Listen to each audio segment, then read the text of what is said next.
Ratusan murid SMP ITI Azkia Biren melakukan aksi keliling kota Biren menyuarakan dukungan kemerdekaan kepada Palestina dan menggalang dana kemanusiaan untuk dikirimkan ke Palestina. Penggalangan dana kemanusiaan untuk warga Palestina sudah dilakukan oleh murid dan Dewan Guru SMP ITI Azkia sejak beberapa hari yang lalu. Mereka melakukan penggalangan dana di dalam lingkungan sekolah mereka terlebih dahulu.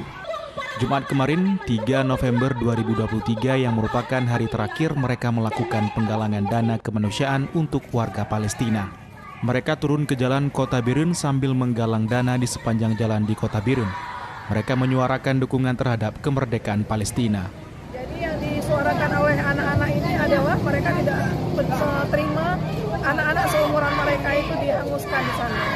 Nah, jadi fokus kita ini kita mau suarakan ke masyarakat Biren bahwa kita semua harus peduli dengan kondisi Palestina sekarang, apalagi orang Aceh.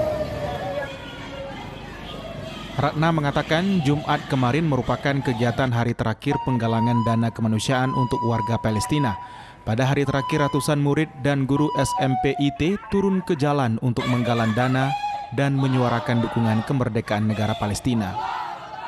Para murid SMP ITI Azkia menyuarakan agar Israel menghentikan kekerasan terhadap warga Palestina yang mengakibatkan banyak warga sipil dan anak-anak seumur mereka menjadi korban terkena peluru dan bom yang sengaja dihujani tentara Zionis ke Palestina. Dari Kabupaten Biren, Musriadi, iNews melaporkan.